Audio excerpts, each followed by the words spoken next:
So welcome friends to second part of today's video. This is 30th of Jan और हम लोग अभी जब रिकॉर्ड कर रहे हैं तो इट इज़ अप्रॉक्सीमेटली 9:57 AM, यानी मार्केट शुरू हुए आधा घंटा हो चुका है। अब हमारे लिए आसान रहेगा मार्केट को समझने के लिए। बट सबसे पहले अब हम लोग रिव्यू कर लेते हैं एक बार कि हम लोग जो पिछले वीडियो में बात करके गए थे। लास्ट वीक हमने हमारा मार्केट देखा।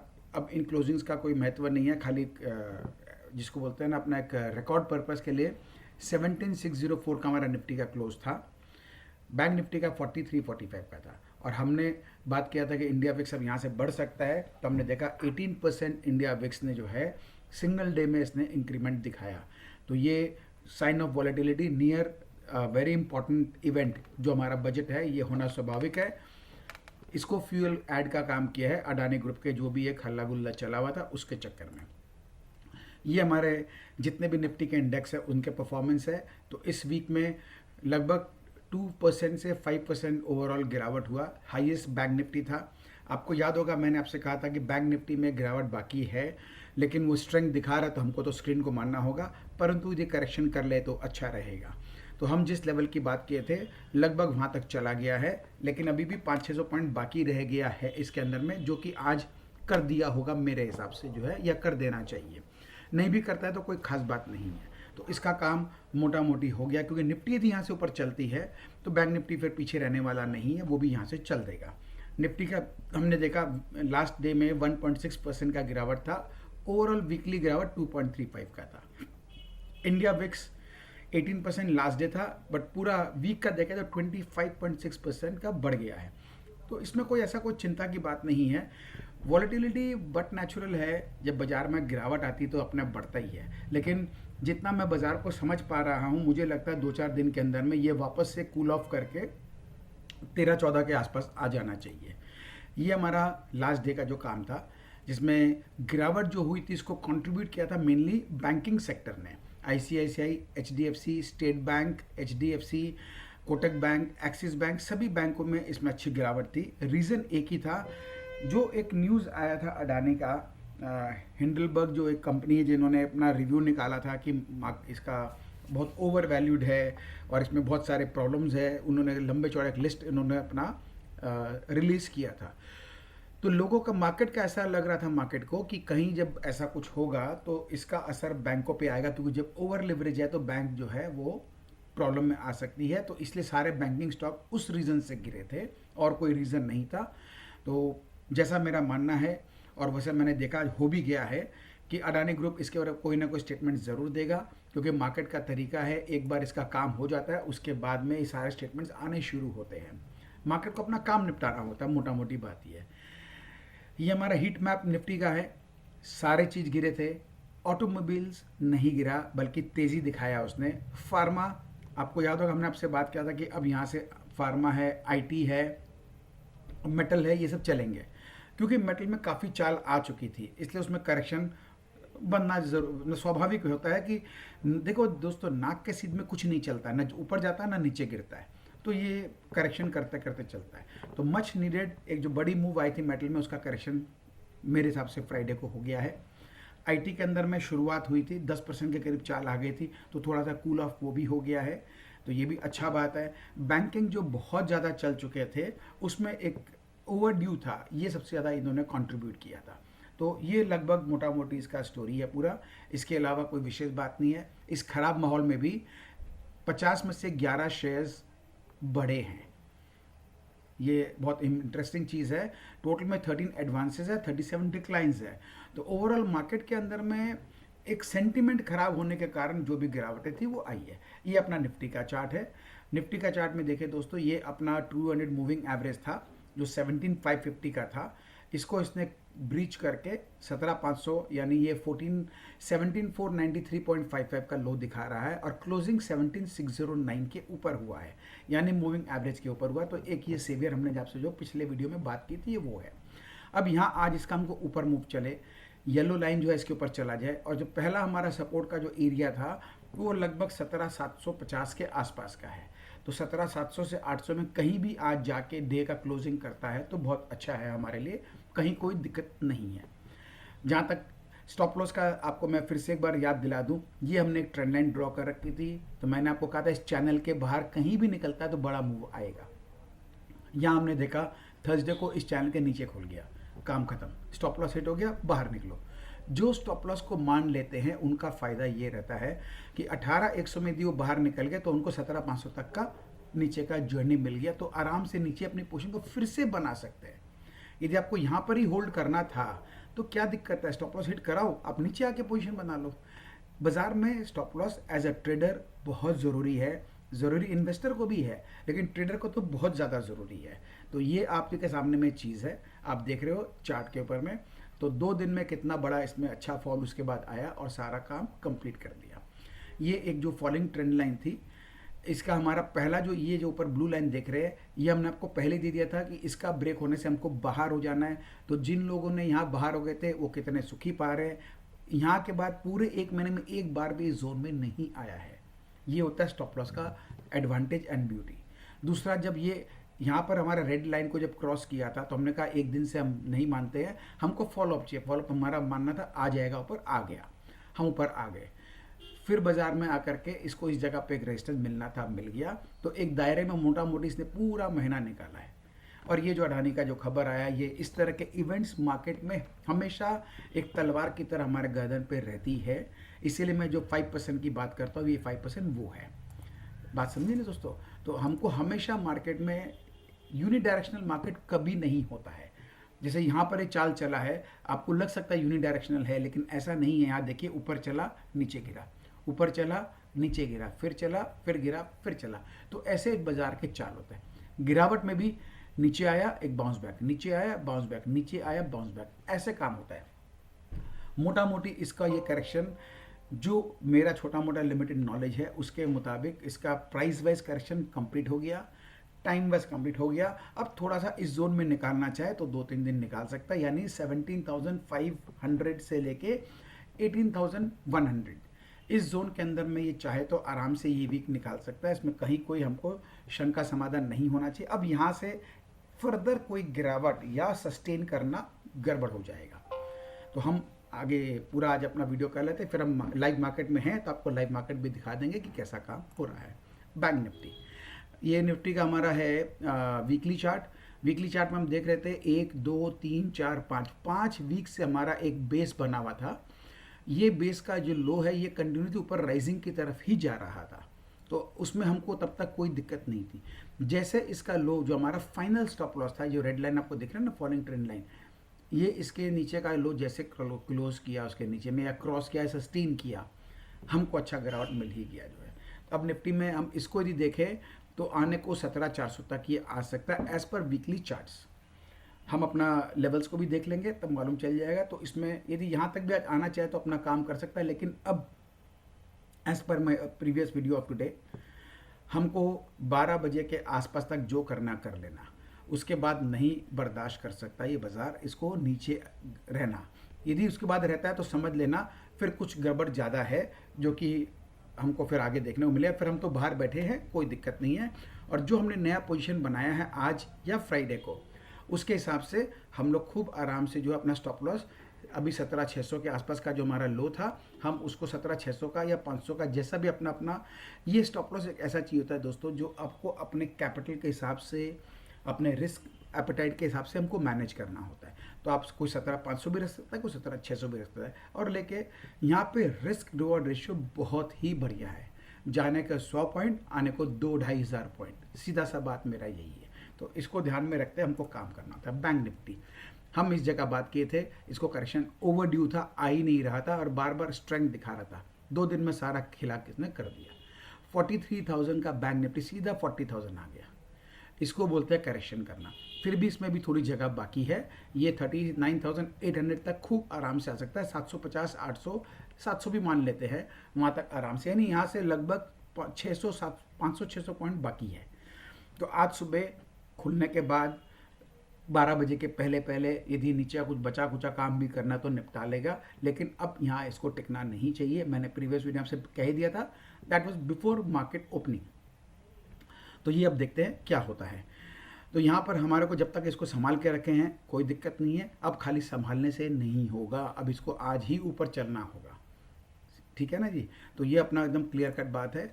चार्ट्स के ऊपर आगे निफ्टी जूनियर जूनियर निफ्टी का हम देख रहे हैं, इसने बहुत ही बेहतरीन तरीके से 62% का जो रिट्रेसमेंट है जिसको हम बहुत स्ट्रॉन्ग मानते हैं, ठीक वहाँ पे इसने टच करके सपोर्ट ले लिया है। तो इसका भी काम मोटा मोटी हो गया है। ये हमारा निफ्टी मिड कैप है, इसका भी जो एक स्ट्रॉन्ग हमारा सपोर्ट बना हुआ था ठीक उसी को रिस्पेक्ट करके संभाल रखा है, तो इसमें कहीं कोई दिक्कत नहीं है। स्मॉल कैप जो अभी तक गिरा ही नहीं था वो भी अपने प्रीवियस जो भी इसने रिसेंट के जो लोज बने थे उसी को रिस्पेक्ट करके रखा है। देखिए दोस्तों, जब बाजार में कभी भी अच्छा खासा गिरावट या क्रैश जैसा सिनेरियो होता है तो उसका सबसे बुरा असर पड़ता है स्मॉल कैप मिड कैप के ऊपर में। इसमें फिर इस तरह का फ्री फॉल हो जाता है जैसे कि कोई संभाल ही नहीं सके, जो है जैसे हम लोगों ने देखा पहले कोविड के टाइम होते हुए। ये हम लोगों ने 18,900 का जो हमारा था चाल, वहाँ से जब गिरा था, देखिए कितना ज़बरदस्त गिरावट इसमें आई। इसके बाद पूरे इंडेक्स सब बढ़ गए, लेकिन ये कोई खास इसका चाल बना नहीं था। ये पुराने गिरावट का 60% तक ही खाली लाके वहीं अटक गया था। तो ज़्यादा इसमें चाल भी नहीं बनी, तो ज़्यादा गिरावट भी नहीं बनी। ये भी एक इंडिकेटर हमारे लिए है कि बाजार का अंदर इनर स्ट्रेंथ सिर्फ और सिर्फ फियर के कारण या जो भी सेंटीमेंट खराब हुआ उसके कारण ऐसा है। FII, ये हमारा FII का डेटा है 27 जनवरी का। 6,000 करोड़ की सेलिंग थी, उसके अगेंस्ट में 4,200 का हमारा बाइंग हो रखा है डोमेस्टिक इंस्टीट्यूशन की तरफ से। डेटा के हिसाब से देखें तो पहली बार after a long time FII ने क्या किया है, इसकी लॉन्ग पोजीशन इन्होंने अनवाइंड की है और शॉर्ट पोजीशन बढ़ाया है। यानी आज मार्केट में जी हम जो बात कर रहे हैं यदि वैसा उसमें सुधार आ जाता है तो बहुत बड़ी संभावना है कि फिर इनकी शॉर्ट कवरिंग भी इसमें एक ऐड करेगी, फ्यूल का काम करेगी ऊपर ले जाने में। ये FII का नेट पोजीशन है मंथली बेसिस पे। तो जनवरी के महीने में अभी तक 13,640 करोड़ का इन्होंने नेट सेलिंग हुआ है। तो हम यदि लास्ट ईयर के कंपैरिजन में करें तो ये फिगर बहुत कम है। कहने को हम पूरे महीने जो है दिसंबर भी और जनवरी में काफ़ी हम FII का सेलिंग देखा है, लेकिन कंबाइंड डेटा देखें इनका तो कंबाइंड डेटा का फिगर कोई बहुत बड़ा ऐसा कोई बात नहीं है, तो उसमें कोई बहुत चिंता की बात नहीं है। इसके अलावा हम सुन रहे थे कि कोई FPI ने जो है इसका मेन FPI ने इसमें सेलिंग की है। FPI दोस्तों कौन है? FPI में और FII में फ़र्क होता है। FPI is foreign portfolio investor, जो आजकल बहुत सारे और भी चक्करबाजी चल रहे हैं। इन सब चीज़ों का डिटेल में बात नहीं करेंगे, लेकिन मोटा मोटी आप समझ लीजिए अभी हिंदुस्तान में जो बहुत सारे काम हो रहे थे जिसको हम लोग कच्चा पक्का जो भी कहानी करते हैं, ये सब का एक नया रूट अपनाया गया FPI के थ्रू। मेरे भी मैं जानता हूँ काफ़ी लोगों को जो इस तरह का कर रहे हैं, मैं सुना हूँ बहुत क्लोजली। मेरे पास लोगों ने अप्रोच भी किया था, लेकिन मैंने क्लियरली मना कर दिया कि मेरा कोई इंटरेस्ट नहीं है। इसमें क्या होता है, दुबई में सिंगापुर में बैठ करके यहाँ के लोग को वहाँ शिफ्ट कर दिया जाता है, यहाँ से वहाँ फंड ट्रांसफ़र कर देते हैं और वो लोग वहाँ पर टर्मिनल को लॉगिन करके वहाँ पर ट्रेड करते हैं। ऐसा भी हो रहा है काफ़ी बड़े पैमाने में, तो इसमें आपको कोई आश्चर्य नहीं करना चाहिए। तो ये लोग कौन है? FPI हमारे आपके जैसे रिटेल इन्वेस्टर ही बेसिकली है। तो मैं इसलिए FPI को बहुत ज़्यादा महत्व नहीं देता, FII को ज़रूर देता हूँ। तो इसके अंदर में कोई चिंता की बात नहीं है। मार्केट मूड इंडेक्स वापस हमारा जो थोड़ा सा कंफर्टेबल हो गया था, फिर से हमारा एक्सट्रीम फियर की तरफ मूव कर गया है। तो अगेन देखिए दोस्तों, बाजार में दो तरह के पार्टिसिपेंट हैं, एक इन्वेस्टर है, एक ट्रेडर है। इन्वेस्टर हमेशा लॉन्ग टर्म सोचता है, तो लॉन्ग टर्म में उसको क्या होता है, उसको एक अच्छी चीज़ों को अच्छे भाव में उसको पोजीशन ऐड करना होता है। उनके लिए ये जगह एग्जिट करने का नहीं होता है। ये सब जगह पे वो हम अपना पोजीशन को हमेशा ऐड करते हैं, एक डिसेंट वैल्यूएशन उसको मिलती है, एक अच्छा माहौल मिलता है। जिन प्राइजेस को उसको लग रहा था बहुत ऊपर के दाम में है, जैसे कि नवंबर 2021 की बात करें तो हमारे मार्केट बहुत उस समय जो प्राइसेस थे सबको लग रहा था एकदम यूफोरिया टाइप ऑफ थिंग था, आज उससे बहुत सस्ते वैल्यूएशन मिल रहा है। तो जिनको उस समय बाई करना तो उनके लिए तो आज बहुत अच्छा है। एक तो 1.5 साल का उसको समय मिल गया, ऊपर से जो है अच्छे भाव मिल गए, और क्या चाहिए उसको। सेक्टरल व्यू कर लेते हैं। ऑटो सेक्टर जो इतना गिरा हुआ था उसने अच्छा प्रदर्शन दिया कि वहाँ चाल बनी ही नहीं थी। तो against the market sentiment and trend auto ने बहुत बढ़िया काम किया है। 3% उसने वीक ऑन वीक बेसिस उसने राइज किया है, और परसों की गिरावट के दिन भी 1% अप था। सेम FMCG डिफेंस सेक्टर मानते हैं, और IT को देखे सिर्फ 1% गिरा था इतनी बड़ी गिरावट में, और पूरे वीक में भी देखे तो 1% प्लस में ही था। तो कहीं कोई दिक्कत इसमें भी नहीं है। फार्मा में काफ़ी शेयरों में एक व्यू में चेंजेस आ रहा है, क्योंकि उनके एक तो रिजल्ट बहुत अच्छे आ रहे हैं, जो हमने देखा था अभी रिसेंट में, और इसमें गिरावट भी पिछले 1.5-2 साल से काफ़ी हो चुकी है। तो अब ये एक अच्छा कैंडिडेट बन गया है यहाँ से, मतलब इसमें अब हमारा बियरिश से हम न्यूट्रल टू पॉजिटिव हो चुके हैं, ये वो अपना सिनेरियो है। बाकी हमारे जो गिरने वाले थे, पीएसयू बैंक सबसे ज़्यादा बढ़ने वाले, उसको गिरना स्वाभाविक था, 10% का गिरावट है week on week basis. Energy, oil and gas 7-7.5%, metal 6%, जिसमें बहुत बड़ी बड़ी चाल आई थी, ये सारे करेक्ट किए हैं। तो इस सेक्टर का हमने इसमें देख लिया है। तो ये वैसा जो जो करेक्शन होना था, मेरा कहने का मतलब वो हो चुका, और जिनका हो चुका था वो चलना शुरू कर दिया है। तो मार्केट में सिर्फ और सिर्फ सेंटिमेंट ही डैम्पनर है। यदि वो ठीक होता है तो मार्केट का एक नज़रिया, एक नज़ारा दोनों ही चेंज हो जाएगा। International market overview, Dow Jones, हमने देखा उस दिन हमारे यहाँ पे इतनी गड़बड़ थी, लेकिन वहाँ पे कहीं कोई गड़बड़ नहीं थी। अमेरिकन मार्केट सारे प्लस में ही थे, कहीं पे कोई दिक्कत नहीं थी। यूरोपियन मार्केट जहाँ ऑफिशियली रिसेशन हो चुका है अनाउंस, जो हम आपसे बात कर चुके, वो हर बार बढ़ते ही जा रहा है। यदि रिसेशन का ये मतलब होता है तो फिर ज़रूर रिसेशन आ ही जाना चाहिए सब जगह, ऑन अ लाइटर नोट। लेकिन ठीक है, बाजार का देखिए काम करने का तरीका अलग होता है। मैं हमेशा कहता हूँ बाजार आगे की सोचता है। हो गया ना रिसेशन, बात करता हूँ, अब आगे क्या, उसके ऊपर रिएक्ट करता है मार्केट। ये हमारा एशियन मार्केट, चाइनीज़, ये हमारा कोरियन, और ये हमारा इंडोनेशिया, ये सारे बाजार देखिए पूरे के पूरे ग्रीन में। तो कहीं कोई दिक्कत नहीं, दिक्कत सिर्फ हमारे मार्केट में आया था, और एक ही न्यूज़ के ऊपर में आया था। ये हमने जब लिया था 28 तारीख को स्क्रीनशॉट, उस समय हमारा SGX निफ्टी 17,712 दिखा रहा था, जो करीब 275% पॉइंट्स माइनस था। कोई फ़र्क नहीं पड़ता है, मैंने इसका आपको पिछले व्यू में कवर कर दिया था, और मेरा मानना था कि हम लोग यहाँ संभाल लेना चाहिए। अभी 10 बज गया है, 10:15, 12 तक देखते हैं क्या होता है, तब तक हम ये अपना वीडियो को क्लियर कर लेते हैं। ये हमारे मेटल कमोडिटीज़ का, उसको भी चेक कर लेते हैं। कॉपर मेटल के अंदर में देखिए एक ही दायरे में है, कहीं कोई गिरावट नहीं है, कोई इसमें असुविधा नहीं है, एक चाल बनी है, साइडवेज करेक्शन, कंसोलिडेशन चल रहा है, तो इट्स नेचुरल। डॉलर इंडेक्स, इसमें हम जो बात कहते हैं नीचे आ चुका है। अब ये इस जगह पर इसको एक सपोर्ट मिलती है, वहाँ मिल गया है इसको सपोर्ट, एक बार बाउंस का कैंडिडेट बनता है। तो अभी 102 के आसपास है, तो 104.5, 105 तक भी समझ लेते हैं। यहाँ तक बाउंस बैक लेना चाहे तो आराम से वापस ले सकता है, उसमें कोई ऐसा बात नहीं है। ये हमारा इंडियन करेंसी है। इंडियन करेंसी के अंदर हमने पहली बार देखा था आफ्टर अ लॉन्ग टाइम इसमें स्ट्रेंथ आना शुरू किया है। परसों के मार्केट कंडीशन के कारण थोड़ा सा ये ऊपर हुआ है, लेकिन ठीक है, ये अभी मेरे को लगता है इसका काम हो गया, अब ये नीचे का ही काम करना चाहिए। नॉर्मली डॉलर इंडेक्स जब भी कमज़ोर होता है, it's good for international equity markets, तो ये हमने देखा है होते हुए। अब आते हैं सबसे ज़रूरी पार्ट पे, वो है न्यूज़। एक तो अमेरिका का जो जीडीपी है वो 2.9% फोर्थ क्वार्टर में इसने राइज किया है, more than expected even as recession fears loom. इसका मतलब क्या होता है? इसका मतलब बहुत क्लियर है, जो वो चिंता कर रहे थे, जिसको लेके उनके मार्केट्स इतने ऑलरेडी करेक्ट कर चुके थे, उनके मार्केट में हमने देखा अपसाइड मूवमेंट आने लगा। देखिए न्यूज़ बाद में आता है, मार्केट एक्शन पहले कर देता है। तो अमेरिकन मार्केट्स पिछले 2 हफ्ते में अच्छा खासा उसने अप मूव दिया है, उनको पता था ये आने वाला, ये आ चुका है। इसका एक और होने का उम्मीद है, वो है इंटरेस्ट रेट। जो फेड जो रिजर्व अपना इंटरेस्ट रेट को इतना एग्रेसिवली बढ़ा रहा था, अब उसमें उनको सोचना पड़ेगा, क्योंकि एक बढ़ाने का लिमिट होता है, वो उसने जहाँ तक बढ़ा था काफ़ी हद तक उसने बढ़ा दिया, बहुत ज़्यादा गुंजाइश में रहा नहीं।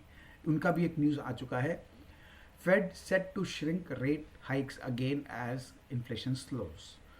अब उन्होंने जो है देख लिया, जब सब कुछ ठीक हो रहा है तो इंटरेस्ट रेट को जो बढ़ाने के जो इनका जो स्पीड था उसको अब ये कम कर देंगे जो है, ये ऐसा उन्होंने एक इंडिकेशन दिया है। 1 तारीख को हमारा बजट है, 2 तारीख को फेड की मीटिंग है, तो दोनों बहुत इंपॉर्टेंट इवेंट है। तो फेड उस दिन क्या अनाउंस करता है प्लस उसकी कमेंट्री कैसे रहती है, वो दोनों डिपेंड करेगा। लेकिन मेरे को जो बाजार में जिस तरह का काम चल रहा है, हो रहा है, उसको देख के लगता है कहीं कोई दिक्कत नहीं आना चाहिए। ये आया है सबसे बड़ा न्यूज़ लास्ट वीक में। Gautam Adani, richest man of Asia in the I of a storm, the school drop out turn billionaire. इनका लैंग्वेज देखे, the school drop out turn billionaire. जब ऐसा होता है दोस्तों, तो स्वाभाविक ईर्ष्या बोल के कुछ चीज़ होती है, वो सबको होता है, सबकी आंख में खटकता है। तो ये होता है। तो इसीलिए इसमें लिखा हुआ है possibly the biggest challenge of his career after US short seller cast doubts on his business practices, hammering shares in his companies and his reputation. इसके बारे में हम चर्चा डिटेल में आज के वीडियो में करेंगे क्योंकि बहुत इंपॉर्टेंट मुद्दा है ये। It is not just about Adani, it is about India. India की ग्रोथ स्टोरी के ऊपर भी बहुत बड़ा एक ये न्यूज़ है, तो उसका असर इस पर डायरेक्टली आता है क्योंकि इसमें बहुत चीज़ें उन्होंने हिट किया है। इंडिया के जो प्राइम मिनिस्टर, हमारे जो करंट रूलिंग प्राइम मिनिस्टर हमारा नरेंद्र मोदी साहब है, उन सबको इन्होंने खींचने का अपना दायरा में लिया है। क्योंकि कहीं ना कहीं देखिए, वर्ल्ड में आप मान के चलिए सबको ईर्ष्या तो इंडिया से है। इंडिया जिस तरह से आगे बढ़ रहा है, सबकी हालत ख़राब है, तो भले आपके सामने कुछ भी बोलता हो, लेकिन बैक ऑफ द माइंड वो हमेशा ये चाहता है कि इतना अच्छा भी ठीक उनको नहीं लगता, उनके आंख में चुभता है। तो एक तरह से हम डिटेल में जब डिस्कशन करेंगे आज का, तब समझ में आएगा कि कहीं ना कहीं एक बहुत बड़ी कॉन्स्पिरेसी टाइप की चीज़ लग रही है, जो काफ़ी लोग मिलके, जिसको हम बोल सकते हैं एक अलग अलग तरह के वेस्टेड इंटरेस्ट का एक ग्रुप जो है, उन्होंने एक तरह से बना करके इस पूरे चीज़ को प्ले किया है। इसका काफ़ी हद तक ऐसा अंदेशा लग रहा है। आपको मैं हमेशा कहता हूँ, हम टेक्निकल एनालिसिस वाले हैं, तो हम चार्ट्स को देखते हैं, बिल्कुल देखते हैं। चार्ट्स के ऊपर में हम क्या देखते हैं? प्राइस को देखते हैं। प्राइस में हम क्या देखते हैं? प्राइस एक्शन बिहेवियर को देखते हैं। उसके हिसाब से अपना हम डिसीजन टेकिंग करते हैं। तो हम उसको मानते हैं, उसी को मानेंगे। हमारा प्राइस जो बोलेगा हम उसको सुनेंगे, लेकिन उसके साथ में हमको देखना होता है other side of the stories भी। तो हम इसलिए आपको आज ये कवर कर रहे हैं अडानी ग्रुप के बारे में। How the world's third richest man is pulling the largest con in corporate history. ये इनके रिपोर्ट का हेडलाइन था, इनके वेबसाइट से मैंने निकाल करके आपको दिया है, ठीक है ना। इंट्रोडक्शन उन्होंने लिखा है, इंट्रोडक्शन में उन्होंने लिख के दिया साइट के ऊपर में, India is home to many of the world's first most brilliant entrepreneur, engineers and technologist and is emerging as a global superpower. However, the country's economy has been held back by the broken state of its capital market. Criticism of India's elite businessmen and politicians has increasingly resulted in journalists being imprisoned or outright murdered. इन्होंने underline कर करके इस चीज़ को highlight किया है कि यहाँ पे क्या क्या तरह का धांधली चलता है। Stock market analysts have been arrested for writing negatively about companies. Amidst this climate of stifled expression, corporate fraud has largely gone unchecked. ये इन्होंने क्या सुंदर तरीके से रिपोर्ट का शुरुआत किया है, जहाँ इन्होंने पूरे इंडिया को टारगेट किया है। इसके अंदर में ये स्पष्ट नज़र आ रहा है। ये जो बंदे हैं कौन है, इसके बारे में हम बात करेंगे। इसमें इन्होंने लिखा, in this report we highlight what we believe to be one of if not the most egregious example of corporate fraud in history. We have uncovered evidence of brazen accounting fraud, stock manipulation and money laundering at Adani taking place over the course of decades. ये जो चीज़ें उन्होंने लिखा है, ये actually में ये वो बात हो गई जो इनके जो मन में आ रहा है वो कह रहे हैं।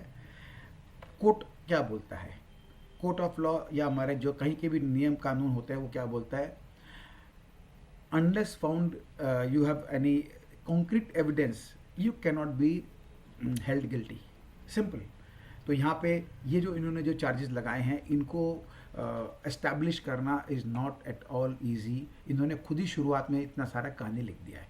तो इसका मतलब एक पॉइंट तो क्लियर काफ़ी हद तक समझ में आ रहा है कि जो इन्होंने लिखा है ये जल्दी से बाहर क्लियर होना नहीं है, इसको दब जाने का बहुत बड़ा संभावना है। इनके ही शुरुआत के स्टेटमेंट में ये आ जा रहा है। एक डाउट क्रिएट कर दिया है, बिल्कुल कर दिया है, उसको भी आगे देखेंगे क्या होता है। अब इसके अंदर में इन्होंने लिखा, these issues of corruption permeate multiple layers of government. ये देखिए, इन्होंने गवर्नमेंट को खींचा है, इन्होंने सेबी को भी इसके अंदर में खींच दिया है कि regulator SEBI seems to be more incline to protect the perpetrators than punish them. तो ये इस बार सबसे बड़ा जो मुझे लगता है कि जो भी बंदे हैं जिनके हम अभी बात करेंगे आपसे, इन्होंने टारगेट जो है यहाँ पे अडानी ग्रुप को नहीं किया है। इन्होंने पूरे इंडिया एज अ कंट्री, यहाँ के इकोनॉमिक सिस्टम, यहाँ का फाइनेंशियल मार्केट्स, यहाँ की गवर्नमेंट, यहाँ की रेगुलेटरी एजेंसी, सबको इन्होंने टारगेट में लाया है। इन्होंने अब ये लिखा है कि इनके अलग अलग तरह के धंधे हैं, उस सबको पता ही है। यहाँ पे इन्होंने लिख दिया कि 3 साल में 14% एज दो 100%, एज हाई एज 2100% इनके स्टॉक प्राइस में इंक्रीज हुआ है। तो इनका ये मानना कितना इंक्रीज हो गया, तो ये हाईली ओवर प्राइस्ड है। देखिए दोस्तों, हाईली ओवर प्राइस्ड है या अंडर प्राइस है, ये एक इंडिविजुअल परसेप्शन है किसी भी इन्वेस्टर का। तो यहाँ पे सबसे ज़रूरी बात समझने की, क्या आप और हम अडानी स्टॉक्स में प्ले करते हैं? बिल्कुल नहीं करते हैं। रिटेल पार्टिसिपेशन कितना है? Almost zero. किसकी ताकत है इसके बारे में सोचने का? इतना हाईली वॉलेटाइल काउंटर है, नंबर वन। इतना हाईली ओवर प्राइस्ड है, हम भी जानते हैं, हम भी मानते हैं। तो कौन इसमें हाथ लगाए? हम लोग तो नहीं लगाते हैं। तो जो इसमें ले रहा है या प्ले कर रहा है या इसमें इन्वेस्टेड है या इसमें ट्रेड कर रहा है, ये सारे बड़े प्लेयर्स हैं जिनकी रिसर्च टीम भी बहुत स्ट्रांग होती है और इनको कुछ ऐसा पता है जो हम लोगों को नहीं पता। तो ये लोग ही इसमें कर रहे हैं। और वैसे भी इसमें हमारा क्या बिगड़ना है? अपना तो किसी का कुछ नहीं बिगड़ना है। ये जो बड़े प्लेयर जो जो भी कर रहे हैं वो अपने हिसाब से कर रहे हैं। तो ठीक है, उनको लगता है कि वैल्यूएशन ठीक है, they are buying, so who are we to question them. तो इसलिए इनका जो ये बात है कि हाईली ओवर प्राइस्ड है, ये देखिए ऐसा है। पहला बात तो ये सबको पता है, तो कोई नया चीज़ तो है नहीं। दूसरा, आप होते कौन हो बोलने वाले कि ये ओवर प्राइस है या अंडर प्राइस है? ये अपना अपना सोच है। तो मेरा पैसा, मेरे को लगता है भाव ठीक है, मैं खरीदूंगा, आप कौन होते हैं हमको रोकने वाले? ये सबसे इंपॉर्टेंट चीज़ है। दूसरी बात, इनके ये स्टॉक्स के अंदर में सिर्फ दो ही स्टॉक है, अडानी एंटरप्राइज और अडानी पोर्ट्स, जो एफएनओ में है। इसके अलावा एफएनओ में कोई भी स्टॉक नहीं है, बाकी सारे कैश में है। यानी इनके पास खुद के पास ये माल होने चाहिए, तभी जाकर के ये शॉर्ट कर पाएंगे सबके अंदर में। या जो भी इनकी पोजीशन होगी वो उतनी बड़ी तो होनी नहीं है, खुद ही इसको नेगेटिव बात कर रहे हैं, तो इनके पास कहाँ से इतनी होगी? तो ये लोग बेसिकली शॉर्ट सेलर्स हैं। तो यदि यहाँ पर इन्होंने काम किया भी होगा तो एफएनओ के अंदर में शॉर्ट पोजीशन बनाई भी होगी तो अदानी एंटरप्राइज और अदानी पोर्ट में बना सकते हैं। फ्यूचर्स के अंदर में short banana without having delivery is a very risky thing. ये जो फ्यूचर्स एंड ऑप्शंस को जानते हैं वो समझते हैं, तो इसलिए इन्होंने ऐसा किया। तो देखते हैं क्या होता है। तो इस बार मुझे लगता है कि इन्होंने जो है मतलब बहुत रॉन्ग साइड में जा रहे हैं, एक गलत जगह पंगा ले रहे हैं लोग, जिसमें इन्होंने लिखा है कि ये 80% अडानी ग्रुप के स्टॉक्स जो 85% ओवर वैल्यूड है। इनका मानना है कि यहाँ से 85% गिर जाएगा। ठीक है, ये इनका मानना है, कोई खास बात नहीं है। इन्होंने अपना लिस्ट बना करके सारा शेयर कर रखा है। इन्होंने लिखा है today we reveal the findings of a 2 year investigation. देखिए क्या है दोस्तों, यहाँ आप इसको ठीक से पढ़ लीजिएगा। इन्होंने सारे एक एक करके अपने पॉइंट्स को डाले हैं इसमें। इन्होंने लास्ट में ये लिखा, even if you ignore the finding of our investigation and take the financials of Adani group at face value, its 7 key listed companies have 85% downside purely on fundamental basis. मतलब ये खुद इनका पोजीशन इन्होंने शॉर्ट सेल करके बैठे हुए हैं। ये चाहते हैं नीचे गिरे तो इनकी कमाई हो, इसीलिए ये बार बार चीज़ों को पॉइंट करके स्ट्रेस खाली ये कर रहे हैं कि इसमें इतना पोटेंशियल है। आज इनको इंडियन मार्केट के अंदर या इन ग्रुप के स्टॉक्स के अंदर ये सब चीज़ का देख कि इनको क्या मिलना है। अमेरिका की किसी कंपनी के बारे करते जो वो पहले करते आए हैं, फिर भी लॉजिक बनता था, लेकिन कोई बात नहीं है, करने दीजिए। धीरे धीरे समझ में आ जाएगा कि इसमें कहानियाँ बहुत कुछ है। तो ये इनके आप जो डिटेल्स को आप इसमें चेक कर लीजिएगा। तो इसके अंदर में Adani Group has previously been the focus of 4 major government fraud investigations of money laundering, theft of taxpayer fraud, funds and corruption, etc. etc. बहुत सारी कहानियाँ इन्होंने लिखी है। तो इन्होंने साथ में ये भी लिखा है कि यदि ऐसा अडानी ग्रुप का है तो इनको सामने खुल के आना चाहिए। तो ये खुल के आएंगे, ये चुप बैठने वालों में से है भी नहीं। तो इन्होंने 88 क्वेश्चंस इनके ऊपर लगाए हैं जिसका ये जवाब मांगते हैं। पहला बात, आप होते कौन है पूछने वाले, और हम आपको जवाब दे भी क्यों। लेकिन फिर भी चलो इन्होंने पूछा है, क्योंकि मार्केट अभी आज की तारीख अडानी जो है ये कोई छोटा मोटा ग्रुप रहा नहीं, एशिया का रिचेस्ट है और वर्ल्ड का 3rd लार्जेस्ट रिचेस्ट बन चुका था इस क्रैश के, जो भी 2 दिन का ब्रेकडाउन हुआ इसके प्राइस उसके पहले। तो जवाब तो देगा, ज़रूर देगा। तो हिडनबर्ग्स ने कंफर्म किया है कि they hold short position in India's Adani flags risk. तो इन्होंने इसके अंदर में ये अपना डिक्लेयर भी कर दिया कि इन्होंने शॉर्ट सेल कर रखा है। कौन है ये हिंडनबर्ग जो है? हिंडनबर्ग इसके एक small firm founded by Nathan Anderson in 2017। बहुत पुरानी हिस्ट्री नहीं है इसकी, 5 साल पुरानी है। That operates and is a short seller, this is more important. ये हर जगह कंपनियों के डिटेल्स निकालता है, एक रिपोर्ट बनाता है, पहले शॉर्ट सेल करता है, फिर ये रिपोर्ट को पब्लिश करता है जिससे उसमें कमा सके। और ऐसे ही इन्होंने अपना जो भी कमाई करना उन्होंने किया है आज तक, जो इनका रहा है। अभी तक इन्होंने जो भी काम किया था, इन्होंने छोटे छोटे कंपनीज को टारगेट कर रखा था, तो हर बार सक्सेसफुल होते गए थे। इसलिए लोग इनको, इनकी रिसर्च को थोड़ा सा महत्व देने लग गए। Hindenburg engages in activist short selling, which involves selling borrowed stocks in hope of buying at a lower price later. So if the price fall expectedly, short sellers make a killing. तो ये इनके बारे में एक basic चीज़ आ गया। तो इन्होंने अपने तरफ से ये कहा है, जो रिपोर्ट के ऊपर में इनके सब साइट से और हम अलग अलग जगह से निकाल के आपको शेयर कर रहे हैं। तो इनका ये मानना है कि Adani group has also taken substantial debt including pledging shares of their inflated stock for loans, putting the entire group on precarious financial footing. ये जो बात बोल रहे हैं, क्या आपको हमको नहीं पता? हमको तो शुरू से पता है। इनके पास सबसे पहली बात है, इनके कंपनी के अंदर जो होल्डिंग है, हाईएस्ट होल्डिंग इन्हीं के पास है, नंबर 1। नंबर 2, इन्होंने प्लेज कर रखा है। नंबर 3, इन्होंने ऐसे टाइम पर लिवरेज ले रखा है जब मार्केट इनके फेवर में है, इनके मतलब इंडियन मार्केट्स फेवरेबल कंडीशन में, ग्रोथ की तरफ में। तो ऐसे सिचुएशन में कोई भी डेट लेना कोई बुरी बात नहीं है। ये वीडियोकॉन वाला केस नहीं है जहाँ पर आप न रॉन्ग टाइम पर लोन ले लेते हैं, जहाँ पर ग्रोथ एक साथ रुक जाता है। बहुत सारी कंपनियों ने आज से 2008 के आसपास में ऐसा किया था, तो ट्रैप्ड हो गए थे। तो यहाँ पे ये सिचुएशन में उसमें बहुत बड़ा फ़र्क है। इन चीज़ों को तो समझना ज़रूर चाहिए। तो सिचुएशन की बात है। तो अब इनका ये जो कहना है कि ये इनके काम करने का जो तरीका है वो ये है कि अकाउंटिंग एक रेगुलेटर्स को निकालते हैं, bad actors in money management ये सब दिखाते हैं, इलीगल अनएथिकल बिजनेस प्रैक्टिसेस को सामने में लाते हैं। ये सब इनका एक काम रहा है शुरू से, जो कि ठीक अच्छी बात है, ख़राब नहीं है।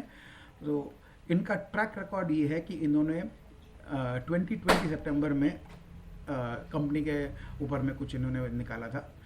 तो वहाँ पे लेटर कंपनी ने एडमिट कर लिया है। और कर कैसा हुआ, तो इन्होंने छोटे छोटे सब बहुत सारी कंपनियों को इन्होंने 2017 से अभी तक इन्होंने ऐसा किया है, जिसमें सबसे ज़्यादा इनका जो एक नाम जिसमें ज़्यादा पैसा इन्होंने बनाया था वो था कोई निकोला बोल के कोई कंपनी थी जो है, ये इसमें लिखा हुआ मिलेगा, एक मिनट देख लेते हैं। Polarity, Riot Blockchain, Alpha, Yangtze Port, Smile, Bloomberg, Predictive, HF Foods, इन सब जगह में इन्होंने अपना जो बता करके पैसा इन्होंने बना रखा था। तो हर बार इनके जो भी होते थे सब में इन्होंने कोई भी एक न्यूज़ निकाल के पब्लिश किया, और पब्लिश करने के बाद में जो है इन्होंने एक अच्छा खासा उसमें पैसा उन्होंने बनाया है। तो ये इनकी एक हिस्ट्री रही है। तो इसीलिए लोग थोड़ा इनके व्यूज़ को शेयर किए जाने पर थोड़ा महत्व देने लग गए हैं। लेकिन ऐसा कुछ ज़रूरी नहीं है कि आप जो पहले सक्सेसफुल हो गए तो आगे भी आप होते रहेंगे, क्योंकि इस बार इन्होंने, मेरे को जो लगता है, बहुत बड़ी भूल कर दी है। इन्होंने सिर्फ एक ग्रुप को टारगेट नहीं किया है, इन्होंने बल्कि सभी को किया है। This time Hindenburg has hit on a giant conglomerate, जो वर्ल्ड का बहुत बड़ा ग्रुप है आज के तारीख में। इन्होंने ग्रोइंग इंडिया के ऊपर में एक अपना क्वेश्चन मार्क डाल दिया है, यहाँ के कॉर्पोरेट कल्चर पर डाल दिया है। इंडियन गवर्नमेंट को इन्होंने इसमें इन्वॉल्व करने का चेष्टा कर दिया है। इन्होंने बहुत सारे इंटरनेशनल एनिमीज भी अपने रिपोर्ट में बना लिए हैं। इन्होंने नाम लिया है मॉरिशस का, उन्होंने नाम लिया UAE का, सब जगह जगह के इन्होंने नाम उसमें डिस्क्राइब, डिटेल रिपोर्ट पर आपको सब मिल जाएगा इनके साइट पे। इन्होंने टाइमिंग को जो चूज़ किया वो बहुत शानदार किया है। जब इन्होंने देखा कि अडानी ने FPO लाया 20,000 करोड़ का, यदि ये FPO इनका फेल करा देते हैं तो ऑटोमेटिकली इनके स्टॉक्स में बहुत बड़ी सेलिंग आएगी, जहां ये लोग पैसा बड़ा बना सकेंगे। तो ये इन्होंने मेन आधार बनाया इनको अटैक करने का। इन्होंने इसमें इन्वॉल्व कर लिया है बैंक्स का, अपने इंडिया के बड़े बड़े बैंक्स SBI को कर दिया है, SBI को कर दिया है, RBI को कर दिया है, इन सबको इन्होंने इन्वॉल्व कर दिया है। सो ये जो शॉर्ट सेलिंग जो है एकदम क्लियर है कि ये लोग अपने जो है इस बार जो इन्होंने किया, पूरी संभावना मेरे को लग रही है कि ये गलत साइड में ट्रैप हो सकते हैं। बाकी देखते हैं कैसा क्या होता है। MSCI का अब रिपोर्ट एक आना बाकी है। तो MSCI मॉर्गन स्टैनली का एक जो उनका रिपोर्ट रहता है, उन्होंने अडानी ग्रुप के ऊपर में भी अपना एक दे रखा है। तो देखते हैं उसका रिपोर्ट क्या आता है। लेकिन ऐसा कुछ नया तो आने वाला है नहीं, सबको सब पता है। ये हमारे यहाँ के इंडिया के जो है, देखिए, Congress has demanded a probe by the market regulator RBI। तो अब जो अपोजिशन में बैठे हैं, जो सारे लोग मिल करके सरकार को गिराना चाह रहे थे, अब उनको जो मौका आज तक मिल नहीं रहा था, उनको पहली बार ये मौका मिला। तो सारे अब एक्शन में आ गए हैं। तो इन्होंने भी कहा कि हमको इसका प्रोब करना है, तो प्रोब तो ऐसे भी करना होगा, वैसे भी करेंगे, उसमें क्या है। तो ये करेंगे। और इन्होंने कहा कि जो LIC है, SBI, इन्होंने इतने बड़े जो इसमें एक्सपोजर दे रखा है, इसका भी फाइनेंशियल स्टेबिलिटी में इम्पैक्ट पड़ेगा। बहुत सारी उन्होंने अपने कहानी लिख के दी है। तो जो मैं एक पॉइंट आपको बता रहा था कि अलग अलग तरह के ग्रुप, उसमें से एक ग्रुप ये भी है कि अपोजिशन के लोग भी इसमें आ गए हैं। दूसरा भी, लास्ट वीक मैंने आपसे बहुत अच्छे अच्छे न्यूज़ शेयर किए थे कि after China plus one, global corporation now mulls over China minus China, यानी why China plus one, why not exclude China. तो जब इसका एक इस तरह की जब हवा जब उड़ने लगती है तो कहीं ना कहीं बहुत सारे जो पुराने दिग्गजों को भी दिक्कत होती है, तो वो भी इसका एक हिस्सा बनने का कोशिश करते हैं कि अपने आप को प्रोटेक्ट करने के लिए, अपने इकोनॉमी को प्रोटेक्ट करने के लिए, या what ever be the reasons, ये एक तरह से जो है कोई नहीं चाहता कि सामने वाला इतना आगे तरक्की करे और हम पीछे हो जाए। तो India can gain in a minus China world, ये मैंने आपसे लास्ट वीक में शेयर भी किया था। तो ये सारी बातें थी। अब आते हैं अडानी ग्रुप के जो स्टॉक्स का जो ओवरव्यू था। तो यहाँ के जो चीफ सीएफओ है, उन्होंने कहा है कि nobody has raise debt concern to us, no single investor has. जो बड़े बड़े इन्वेस्टर हैं उनको आपत्ति नहीं है, तो आपके एक रिपोर्ट करने से क्या होगा।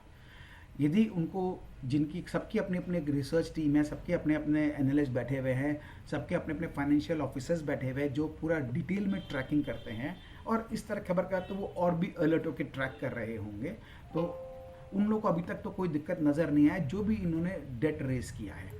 इसका जो है इन्होंने एक और चीज़ का दे दिया है कि हमारा जो 2.5 बिलियन का जो एफपीओ वो शेड्यूल पे है। नॉर्मली ऐसे केस में लोग इसको डिले कर देते हैं क्योंकि प्राइस 20% गिर गया है पिछले 2 दिन में, तो जो कि इनका एफपीओ के प्राइस से भी 10% 11% नीचे है। लेकिन इन्होंने कहा कि नहीं, पहला चीज़ हम एज़ पर शेड्यूल है, नंबर 2 हम अपना कोई भी तरह के प्राइस में चेंज नहीं कर रहे हैं एज ऑफ नाउ। तो ये कल तक की बात थी। कल रात में 10 बजे के आसपास इनका ये एक आया था कि डिटेल्स में इन्होंने दिया था कि हमारा सब कुछ एज शेड्यूल है और कोई हम छेड़छाड़ प्राइस में नहीं कर रहे हैं। आगे क्या होता है देख लेते हैं, आज मालूम चल जाएगा। तो इनको पूरा फेथ है अपने इन्वेस्टर्स के ऊपर में, स्टेक होल्डर में, बैंकर्स में, सबके ऊपर में इनको पूरा फेथ है। तो अब सारा कुछ अब मुद्दा डिपेंड करता है इस पूरे किस्से का कि ये 2 दिन में जो इसका एफपीओ क्लोज होने वाला है उसका क्या रिजल्ट होता है। यदि ये किसी कारण से एफपीओ थ्रू हो गया तो जिस तरह की गंदी वाली शॉर्ट कवरिंग आएगी उसके बाद में, मतलब मैं बता नहीं सकता दोस्तों, उस समय बताएगा। But keeping fingers cross, let's see होता क्या है।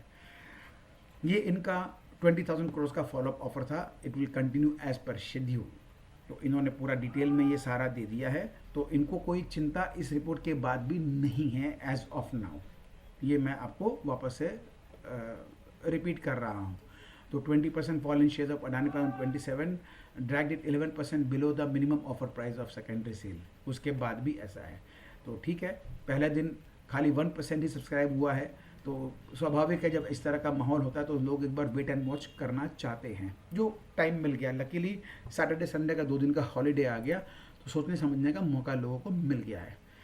Adani Group says Hindenburg's conduct calculated securities fraud under applicable laws. So this is not merely an unwanted attack on any specific company, but a calculated attack on India, the independence, integrity and quality of Indian institutions.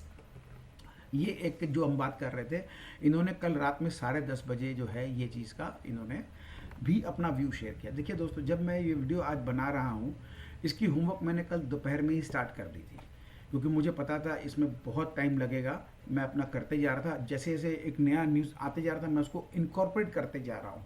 तो ये मेरे initial view के बाद में ये सब चीज़ भी आया, तो बहुत अच्छी बात है कि इन्होंने भी जो है इन पॉइंट्स को रेज कर दिया है।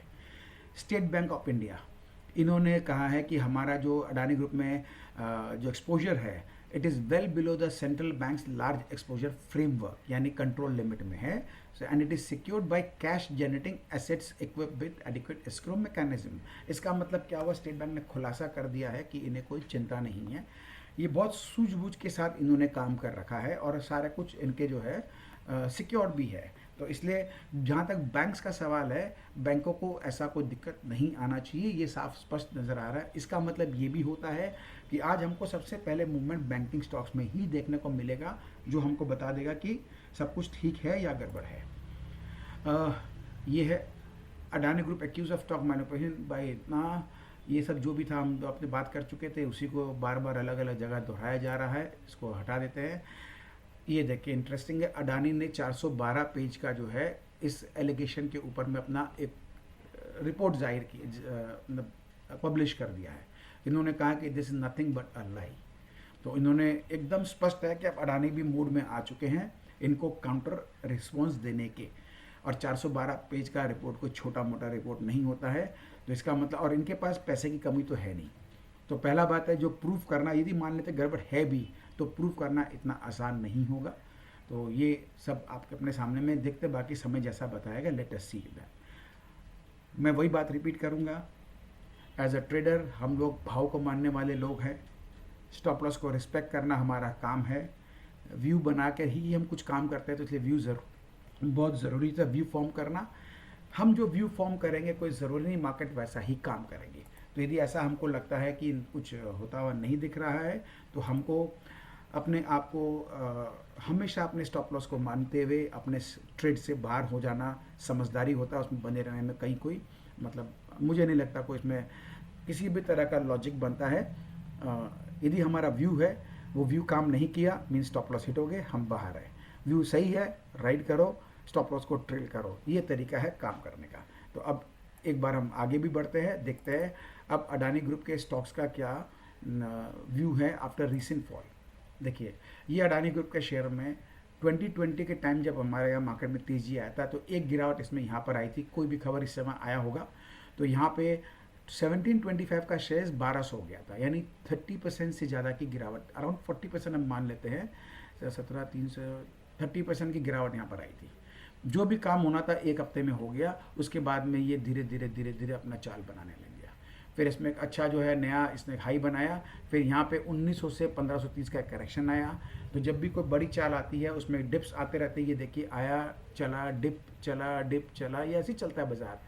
यहाँ बहुत बड़ा रनअप एक आया था, इसमें एक थोड़ा कूल ऑफ होना भी ज़रूरी था। अब खबर चाहे ये अभी का आया वो लग करके हुआ हो, ये कोई ज़रूरी नहीं कि करेक्शन ये ख़त्म हो गया हो सकता है ये और नीचे आ जाए। वैसे भी हम लोग अडानी से दूर हैं और हमको दूर ही रहना है। हम अडानी को सिर्फ कवर इसलिए कर रहे हैं क्योंकि इसका इम्पैक्ट पड़ने वाला है हमारे पूरे इंडियन स्टॉक मार्केट के ऊपर में। तो हम इसीलिए सिर्फ इसको कवर करें। यहाँ हमारा कोई तरह का रिकमेंडेशन नहीं, न तो अपने को शॉर्ट करना है, न अपने को लॉन्ग करना है। अपने को चुपचाप दूर से खाली इसके मूवमेंट को समझना है कि इसके कारण हमारे बाज़ार में क्या होने की पॉसिबिलिटी है। तो फिलहाल जो इसने हाई लगाया था 2400 के ऊपर का, वहाँ से ये 2000 तक आ चुका है। तो रफली 20% का करेक्शन इसके ऊपर से एक तो हो चुका है। फर्दर कुछ करना चाहता है नहीं करना चाहता देखते हैं, लेकिन इस चाल का ही करेक्शन है और करेक्शन भी विद इन लिमिट्स ही अभी तक है। दूसरा चीज़ अडानी एंटरप्राइज। अडानी एंटरप्राइज का हमने आपको पहले ही जो दिखाया था, ये अपना था उस समय का 7 जून 2021 का। ये हमारा सेकंड जो करेक्शन हुआ था 18 जनवरी 2022 में हुआ, तो ये यहाँ से यहाँ हुआ था। और अब हम जो खड़े हैं वो हम इस जगह पर है, जो कि हमारे करीब 2200 के आसपास की क्लोजिंग है। अडानी पोर्ट्स सेम वही 7 जून 2021 का ये चार्ट हम उस दिन का ले रहे हैं। तो 904 की ऊंचाई से गिरा था ये 611। वहाँ से लेकर के 2021 से लेकर लगभग 1.5 साल हो गया एक रेंज में ही फंसा हुआ है। हम देख रहे हैं ग्रेजुअली ऊपर जा रहा है, हायर लोज और हायर हाइस की तरफ का फॉर्मेशन है, बट ब्रॉडली एक रेंज में फंसा, अभी तक रेंज के बाहर नहीं आया। लेकिन जो इसमें बहुत बड़ा रनअप आया था उसका एक बहुत फर्स्ट क्लास कंसोलिडेशन हो रहा है। यहाँ हमने उस दिन बाजार में जो गिरावट आई उस दिन इसमें एक बड़ी डिप आई और डिप आ करके ये अपना 609 का क्लोजिंग दिया, जो कि 2021 जून के लो का जो टच था जस्ट उसके आसपास के यहाँ पे इसने क्लोजिंग है। तो अब इसके फर्दर यदि यहाँ से डीप होता है तो और डीप जा सकता है, लेकिन देखते हैं, no comments as of now. Adani power इसमें भी सेम है, बहुत बड़ा रनअप आया। पहले गिरावट यहाँ आई थी 2021 में, फिर उसके बाद में यहाँ एक चाल उसकी करेक्शन हुई थी। अब ये जो चाल बना इसका एक करेक्शन हुआ, तो लगभग 1 साल पुराने भाव में ये भी आ चुका है। और यहाँ से जो चाल बना था इसको देख के लग रहा है रफली 38% का इसका अभी तक करेक्शन हुआ है। मैक्स टू मैक्स 50% का करेक्शन है, अभी तक 68% तक भी नहीं गया है। अडानी ग्रीन सेम वही स्टोरी, इतनी बड़े रनअप है, इसका करेक्शन एक साथ आ गया प्राइस वाइज। अब ये कंसोलिडेशन में लगा हुआ है। कल के ब्रेकडाउन में गिरना स्वाभाविक था, पहले भी एक बार गिरा था फिर संभाल लिया। अब यहाँ आगे देखते क्या है, लेकिन मोटा मोटी चीज़ ये है कि ये जो भी अडानी के स्टॉक्स में हो रहा है ये पहले भी हो चुका है और उसके बाद में न्यूज़ जहाँ ख़त्म होता है फिर ये अपनी नई वापस चाल ले लेता है, ऐसा अभी तक होते आया है हमको। मैं फिर आपको बता दूं, मैं इसके किसी स्टॉक में इन्वेस्टेड नहीं हूँ। एकदम हम पहले ही बाहर हो चुके हैं 1.5 साल पहले, और हमारा आगे भी कोई ध्यान नहीं है इसमें रहने का। हम सिर्फ ट्रैक करते हैं क्योंकि ये बहुत बड़ी एक एंटिटी बन चुकी है जिसका इम्पोर्टेंस इंडिया में भी है और वर्ल्ड लेवल पे भी है, इसलिए हमको उसको देखना ज़रूरी होता है। हम सिर्फ इसलिए देखते हैं। यहाँ हमारा कोई तरह का सजेशन नहीं, ना बाई का, ना सेल का, ना होल्ड का, ना कुछ। अपना अपना हिसाब से आप करें, हम सिर्फ एक व्यू करते हैं। तो अभी तक ये इसके जो मूविंग एवरेजेस के साथ साथ ही ये काम कर रहा है। पहले भी यहाँ पे आया था, फिर संभाल लिया, फिर आया, संभाल लिया, फिर आया, संभाल लिया, अब फिर आया है। अब देखते हैं इस बार क्या करता है। अडानी ट्रांसमिशन सेम वही स्टोरी है, यहाँ से यहाँ तक, यानी 1000 रुपये का स्टॉक 4200 तक का हो गया था, अब करेक्शन 50% कर चुका है, 2000 तक आ चुका है ये। तो एवरीथिंग, ये अडानी विल्मार, इसका लंबा हिस्ट्री नहीं है। ये नया नया लिस्टिंग 2 साल पहले ही हुआ था, तो होते ही इसमें बहुत बड़ी रनअप आई थी। इस रनअप का कंसोलिडेशन नहीं चल रहा है, इसके आगे क्या होना है मुझे नहीं पता है। I am not interested, to be very honest. I am interested only for my Indian market perspective. As a group क्या करता है देखते हैं। एसीसी जो इसका नया एक्वायर किया हुआ बिजनेस था, अब अडानी के ग्रुप में आ गया है, तो उसके कारण इसमें बहुत बड़ी गिरावट आ गई है। हालांकि इसमें कोई बहुत बड़ा ऐसा इशू मुझे तो नहीं, मेरे नॉलेज में है तो इसमें, लेकिन उसके साथ में बहुत बड़ी गिरावट 2 दिन में आ गया इसमें। तो अगेन नो रिकमेंडेशन, बट ये सब मेरे फेवरेट स्टॉक है। मैं इसमें हमेशा कोई ना कोई मेरी पोजीशन रह जाती है, मैं रखता ही हूँ। हर डिप में मैं बाई कर लेता हूँ और एक डिसेंट प्रॉफिट में निकलता रहता हूँ। एक एसीसी और एक अंबुजा, दोनों में मेरा ध्यान आज से नहीं है, मच बिफोर अडानी है। अब अडानी आने का थोड़ा सा अलर्ट हो जाता हूँ, इसलिए मेरे को इसके हर रनअप के ऊपर प्रॉफिट बुक करते रहता हूँ। अब इतनी अच्छी गिरावट आई है, देखते हैं कहाँ तक गिर रहा है, गिरने दो। मैं इन स्टॉक्स के अंदर में, मतलब मुझे पसंद है ये कंपनियां, तो मैं इसमें अपना पोजीशन सिचुएशन देख करके बनाते रहता हूँ। तो ये 2 कंपनी के अंदर मेरा इंटरेस्ट बना रहता है। मैं एक बात दोस्तों आपको बता दूं, मैं जब भी कभी किसी स्टॉक की बात करता हूँ, मैं कोई पेनी स्टॉक की बात नहीं करता, मैं कोई ऐसे स्टॉक की बात नहीं करता जिसमें कोई वॉल्यूम नहीं हो। तो इसलिए यदि मेरे पास किसी की होल्डिंग है या नहीं, उससे किसी को फ़र्क नहीं पड़ने वाला है, क्योंकि आपका कैपेसिटी में के बाहर है, आपकी कैपिटल के बाहर है। आप कितना इसमें पोजीशन बनाना चाहते हैं, कितना धंधा करना चाहते हैं, आप कर लीजिए। मेरे पर्सनल पोजीशन से आपके बाइंग सेलिंग से कोई फ़र्क नहीं पड़ने वाला है। मैं सिर्फ वैसे स्टॉक्स का चर्चा करता हूँ। ये रेणुका शुगर, ये भी अडानी के एक उसमें आ गया था कि एक्विजिशन कर रहा है वगैरह, तो इसके पीछे पीछे ये भी गिरा दिया। बड़ा भी उसी कारण था, गिरा भी उसी कारण से है। तो ये 68 का था, 61 का स्टॉप लॉस था। जिन्होंने मान लिया था ठीक है, जिन्होंने नहीं माना, 49.50 चल रहा है। तो यही होता है इम्पोर्टेंस स्टॉप लॉसेस का।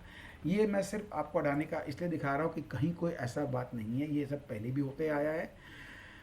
जब इसकी जो भी ये डस्ट है ये सेटल कर जाएगा तो ये वापस अपनी चाल ले लेते हैं, अक्सर देखा गया, क्योंकि इसमें बड़े पैसे का खेल चल रहा है, हमारा आपका नहीं चल रहा है। Short sellers fuel the fire. देखिए, जो भी मार्केट में प्राइस अपसाइड मूवमेंट आता है वो मेनली शॉर्ट सेलर्स के कारण आता है। उसी तरह जब भी कोई बड़ी गिरावट आती है वो मेनली बुलिश लोगों के कारण ही आती है, ये अक्सर मैं कहता हूँ। तो ये भी वही चीज़ है। तो आज जब शॉर्ट सेलर लोग करते हैं और यदि वो ट्रैप हो जाते हैं तो बहुत बड़ी शॉर्ट कवरिंग आती है। ये टेस्ला के शेयर में भी हुआ था। ऐसा तो है नहीं कि हमारे हिंदुस्तान में ही खाली ऐसा हुआ है। जब टेस्ला के अंदर में 3 साल पहले प्राइस इतना हाइक हुआ था तो वहाँ भी ये सब बातें आई थी। क्या किसी को पता चल पाया कि उसमें कोई मैनिपुलेशन था या कुछ था? ये सब चीज़ कभी कोई जल्दी से पता नहीं कर सकता दोस्तों। तो ये प्रैक्टिकल नहीं है। कहने को आप कुछ भी कह सकते हैं, लेकिन एक बात ज़रूर है, यदि इन्होंने जो भी रिपोर्ट सामने में लाया है, यदि वो रिपोर्ट किसी भी कारण से जो कि मेरे को मानना है कि वो फॉल्स प्रूफ हो ही जाएगा या उसका कोई इनको वैलिडेशन नहीं मिलने वाला है, तो बहुत गंदे तरह की शॉर्ट कवरिंग आने की संभावना है। फिर बाजार कैसा क्या रूप दिखाएगा, लेट्स सी। अब एक बार हम फिर से देख लेते हैं कि हमारा बजट वाला भी एक टॉपिक रह गया था। तो बजट 2023 मार्केट आउटलुक, मार्केट को कोई एक्सपेक्टेशन नहीं है इस बजट से, सबसे अच्छी बात है। नंबर 2, इस बजट के पहले हम बहुत गिर चुके हैं। नंबर 3, हमारा इंटरेस्ट रेट हाइक काफ़ी हो चुका है बजट के पहले। नंबर 4, इन्फ्लेशन का प्रॉब्लम मंडर आ रहा है, बहुत सारे इश्यूज मंडर आ रहे हैं। तो इसका तात्पर्य क्या है? तो हम सेफली एज्यूम कर सकते हैं, एक्सपेक्ट कर सकते हैं कि इस बजट में हमारे जो फाइनेंस मिनिस्टर जो हमारे साहिबा हैं वो कोई तरह का नेगेटिव छेड़छाड़ नहीं करने वाले हैं। जिन चीज़ों का लोगों के मन में भय है, कोई कैपिटल गेन टैक्स को लेके, कोई चीज़ को लेकर के है, मुझे नहीं लगता कोई तरह का इस तरह का ऐसे माहौल में छेड़छाड़ नहीं करेगा जब बाजार हमारे ऑलरेडी सेंटीमेंट इतने खराब है उसमें दी, और इनको भी कोई ज़रूरत भी नहीं है, वो भी मैं आपको दिखा देता हूँ क्यों। देखिए ग्रोथ, जीडीपी ग्रोथ हमारा सही चल रहा है, कहीं कोई दिक्कत नहीं है। ये देखिए growth recovery stage on track, inflation is back with in target brand, manufacturing growth इतना इन्होंने रेट इंक्रीज किया तो वो थोड़ा कूल डाउन कर गया है। रिपो रेट हमारा ऑलरेडी 4 ईयर हाई पे आ चुका है। फिजिकल डेफिसिट हमारा नैरो हो रहा है और ग्रॉस टैक्स कलेक्शन हमारा हमें बढ़ते ही जा रहा है। तो सरकार को ऐसा कुछ नहीं है कि कुछ नया छिड़कानी करे पैसे को लेने के लिए, उनका सब तरफ से इनके पास में एक बैलेंस्ड है। तो एक्सपेक्टेशन मैं फिर से स्लाइड दिखा रहा हूँ, जब भी हाई एक्सपेक्टेशन होती है रिटर्न बहुत ख़राब मिलते हैं, जब लो एक्सपेक्टेशन होती है तो चांस ऑफ अ सरप्राइज होता है। इस समय हम बजट में जा रहे हैं बहुत ही लो एक्सपेक्टेशन के साथ में। तो ये हमारा ट्रेड का सेटअप वापस शेयर कर रहा हूँ। आपको अपना ट्रेड सेटअप को जानना बहुत ज़रूरी है, रिस्क रिवॉर्ड रेशियो समझना बहुत ज़रूरी है, एंट्री पॉइंट आपकी क्या होनी चाहिए, आपको कहाँ एंट्री लेनी है, स्टॉप लॉस क्या लगाना है, समय समय प्रॉफिट बुक करना है, ये सब आपको ध्यान में रख के काम करना चाहिए। इस बार का बजट मेरा बहुत क्लियर कट व्यू है कि हम लोगों को इस बार के बजट में जो है हमको उसको प्ले करना है, हमको पीछे नहीं रहना है। चांसेस बहुत ब्राइट मुझे लग रहा है कि यदि कोई अनाउंसमेंट नहीं भी करते तो भी मार्केट के लिए अच्छा हो जाएगा वो। तो ये हमारा ये मेरा पुराना स्लाइड रह गया था, इसको प्लीज़ इग्नोर कर दीजिएगा, मैं डेट को अब करेक्शन नेक्स्ट टाइम कर दूंगा। ये हमारा आज का लेवल है। नीचे का लेवल इतने बड़े निकले हैं क्योंकि कल गिरावट बहुत ज़्यादा था, तो इसलिए इसमें दिमाग लगा के फ़ायदा नहीं है। वीकली लेवल की बात करें तो 17,475 जाना चाहे तो यहाँ तक जा सकता है आराम से, और इसके बाद में इसको मतलब मोटा मोटी आज का क्लोजिंग 17,725 के आसपास या इसके ऊपर हो जाए तो ये अपना मोटा मोटी एक एक्सेप्टेबल गुड सिनेरियो हम उसको मान लेते हैं, होना चाहिए। सिमिलरली मैं डेली लेवल की बात करता हूँ तो जब तक हम 17,600 के ऊपर हैं तब तक कोई असुविधा नहीं है, लेकिन अब ये 17,500-600 का जो रेंज है इसमें इसको बहुत लंबा नहीं रहना चाहिए। 3-4 घंटे की बात अलग है, उससे ज़्यादा इसको यहाँ नहीं रहना चाहिए। यहाँ पे सुबह जो भी परसों का जो हैंगओवर है उसको यहाँ पे थोड़ा सा और करके इसको यहाँ पे सेटल डाउन कर लेना चाहिए, और मेरे को लगता है 3-4 घंटे के बाद यहाँ से इसको ग्रेजुअली ऊपर की तरफ शिफ्ट करना चाहिए। 17,970 आने को आ जाए तो अलग बात है, बट मैं इतना दूर का नहीं देख रहा हूँ, मेरे लिए इतना ही काफ़ी है। 17,700 से 800 के बीच में कहीं भी आज का क्लोजिंग मिल जाए तो अपने लिए ठीक है। यहाँ पर हम ऑलरेडी मंथली लेवल की बात करें तो हम 17,900 के नीचे की क्लोजिंग कर चुके हैं। मंथली लेवल का हमारा सिस्टम क्या है कि हमको एक लेवल के नीचे 2 दिन से ज़्यादा की क्लोजिंग चाहिए होती है। तो आज हमारा लास्ट डे है, तो इसके नीचे भी आया तो सबसे अच्छी बात क्या है कि इस मंथ का कल लास्ट डे है, तो अब इसका रेलेवेंस कोई बहुत ज़्यादा हमारे लिए नहीं रह गया है कि अब हमारे कल के बाद नए लेवल्स निकल के आएंगे। तो फिलहाल 17,700 17,900 ये जोन पे हम, या बहुत उसको ब्रॉडर रेंज कर लें 17,450 से 17,900, हम इसके बीच में काम कर सकते हैं। हमारा वीकली लेवल काफ़ी नीचे तक है, लेकिन फिलहाल मैं अभी उस थॉट प्रोसेस में नहीं हूँ। जब तक मेरा स्क्रीन नहीं बोल देता है कि हम नीचे जा रहे हैं तब तक मैं उस प्रोसेस में नहीं, थॉट में नहीं हूँ। 17,475 एकदम फाइनल हमारा अब आज की सिनेरियो के हिसाब से ये मेरा नया स्टॉप लॉस है। अब इसके नीचे हम यदि क्लोज करते हैं तो हमें एकदम से क्लियरली मार्केट से आउट होके हम विचार करेंगे। हम आपसे फिर मिलते ही हैं कि हम लोग को शॉर्ट क्या करना है, नहीं करना है, कैसे करना है, उसके बारे में दिमाग लेंगे। फिर हमारा लॉन्ग व्यू एक बार के लिए हट जाएगा, फिर हम उस भंवर में हम फंस जाएंगे जो हम पहले बात कर रहे थे आपसे कि यदि यहाँ पर इसने किया तो पूरा पैटर्न खराब हो जाएगा। फिर हमारा 6 महीना गया, फिर 6 महीना हम पूरा नीचे की तरफ नीचे ऊपर करके यहाँ लोअर साइड में हम ग्राइंड करेंगे, गिराएंगे, मतलब हम उस चक्रव्यूह में फंस गए। फिर हम जो है फिर इसमें हमको तकलीफ शॉर्ट टर्म रहेगा, लेकिन ये भी बहुत अच्छा न्यूज़ है, एटलीस्ट हमको डायरेक्शन तो क्लियर हो गया। अभी तक हम जो फंसे हुए हैं पिछले 5-6 हफ्ते से हमें डायरेक्शन की क्लैरिटी नहीं है, तो यहाँ हमको डायरेक्शन भी क्लियर हो जाएगा, वो बहुत ज़रूरी है हमारे लिए। फिर नीचे डायरेक्शन क्लियर हो गया ना तो हमें पता है खूब आराम से हम 15 साढ़े 15,000 तक चले जाएंगे उसके बाद में, तो फिर हम उसी व्यू के हिसाब से हम काम करेंगे। तो ये हमारा बहुत इंपॉर्टेंट पॉइंट है, तो आपको इसको समझ के काम करना है। आज हमारे लिए बहुत क्रूशियल डे है, स्पेशली हम एक्स्ट्रा टाइम का लिवरेज दे दें तो 1 बजे तक इसको जो करना गन मचा लेने दीजिए। 1 के बाद इसको ऊपर मूव करना चाहिए। करना का पूरी संभावना है, पूरे रीज़न है। मैंने आपको बहुत सारे लॉजिक दे रखे हैं। मुझे नहीं लगता कोई भी रीज़न एज ऑफ नाउ ऐसा कुछ बच गया है कि ये नीचे जाएगा। ये मत सोचिए कि मैं बायस्ड हो रखा हूँ, कि हमारी कोई पोजीशन ही नहीं तो हम बायस्ड क्यों होंगे। सबसे अच्छी बात क्या है, मेरी कोई पोजीशन इस समय नहीं है। हमने छोटी मोटी पोजीशन बना रखी है ऑन बाई साइड, वो भी फ्राइडे के दिन हमने आपसे शेयर किया था कि यहाँ पर रेस्ट लेना बनता है, और हमने आज देखा सुबह सुबह जो है हमको अच्छा खासा उसमें मुनाफा भी था।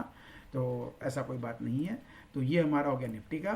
बैंक निफ्टी का सेम वही बात है, लेवल्स की आपसे बात कर रहे हैं तो हमारे पास नीचे गिरने के लिए इसके पास में जो है 39,700 तक आ सकता है, उतनी जगह है। हमारी क्लोजिंग हमारी जो हुई है ये हमारा मंथली लेवल के नीचे क्लोजिंग हुआ है, ठीक है ना दोस्तों। तो अब आज इसको ऊपर आ जाना चाहिए, ये इसकी संभावना है। तो ये देखते हैं कैसा क्या काम करता है, लेट्स सी। तो हम यहाँ पे होप पे काम नहीं करते, हम यहाँ पे स्क्रीन को देख के काम करते हैं। तो जो हमारा स्क्रीन बोलेगा हम उसके हिसाब से ही अपना दिमाग लगाएंगे। तो ये हो गई सारी बातें। अब एक बार हम थोड़ा सा आपसे अपना आज का स्क्रीन शेयर कर लेते हैं। ये हमारा निफ्टी का आज का मार्केट है। हम लोग आज जब हम अपना वीडियो का हम जो सुबह रिकॉर्डिंग आपको पहला वाला पार्ट किया उस समय SGX निफ्टी प्लस दिखा रही थी, लेकिन मेरा मानना था कि शायद हो सकता है हम या तो यहाँ से निकल के ऊपर चले जाएं या हो सकता है कि हम यहाँ पर जो है इसी जगह से हम लोग जो है अपने आप को थोड़ा गैप डाउन करके या खुल के नीचे आकर के धीरे धीरे ऊपर ले जाना शुरू कर दें। आज का इंटरडे का चार्ट देखते हैं। खुले तो गैप डाउन ही थे इनफैक्ट, उसके बाद बहुत स्मार्ट रिकवरी दिया, यानी लो है 17,446 का और हाई गया उसके बाद 17,708। माय गुडनेस, तो ये है 446,70, लगभग नीचे से 250 पॉइंट का इसमें चाल आया। तो इतनी बड़ी चाल आई है तो थोड़ा कंसोलिडेशन करेक्शन बनता है, ये वही हो रहा है ऐसा देख के अभी तक तो लग रहा है। 15 मिनट का चार्ट लगा लेते हैं।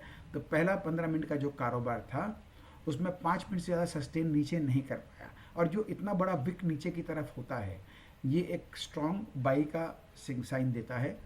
उसी तरह से यदि कहीं हमको ऊपर की तरफ विक बड़ा मिलता है तो वहाँ पे स्ट्रॉन्ग सप्लाई जोन का साइन मिलता है। तो अभी फ़िलहाल पहला 15 मिनट का जो कैंडल है इसी के दायरे में काम कर रहा है। इनफैक्ट ओपन और हाई के बीच में ही है, नीचे की तरफ एक अभी तक तो नहीं गया है। तो लेट्स सी क्या करता है। तो हो गया है हमारे को अभी 10:55, यानी लगभग 1.5-2 घंटा हो गए। बैंक निफ्टी को भी देख लेते हैं। बैंक निफ्टी, हाँ ये बहुत अच्छा काम हुआ इसका जो बचा हुआ काम था इसने आज सुबह गैप डाउन खोल करके पूरा कर दिया, यानी 200 मूविंग एवरेज को इसका जो टच करना बाकी था उसको भी टच करके काट दिया है। हमारे संभाल रखा है नीचे 39,658, वेरी गुड। तो हमारा जो नीचे का लेवल था ठीक वहीं पर ही इसने पोजीशन संभाल करके ऊपर ले गया है, और वहाँ से हमने इसमें देखा माय गुडनेस 1100 पॉइंट का इसमें चाल मिला था। ये देखिए दोस्तों 39,658, 4789, यानी सुबह सुबह ही हमको 1100 पॉइंट का इसमें 15 मिनट में ही हमको चाल मिल गया था। इतनी बड़ी जब चाल आई तो ये उसका एक तरह से करेक्शन हो बोल दीजिए। तो ये बढ़ना 15 मिनट में था, गिर रहा धीरे धीरे धीरे। तो बाजार को हमको थोड़े से ऐसे रीड करने होते हैं। अब जब तक यहाँ पर अब एक ही बात रह गया दोस्तों, करंट सिनेरियो में हम लगभग सुबह की जो बात किए थे मोटा मोटी वो काम हो गया है। अब इसके पास 1 घंटा रह गया और बस यहाँ आपको अब हमको आपको बहुत क्लोजली वॉच करना है। यहाँ इसको संभाल लेना चाहिए। यदि नहीं संभालता है तो दोस्तों फिर खतरा एकदम कंफर्म हो जाएगा कि हम नीचे की तरफ जा रहे हैं।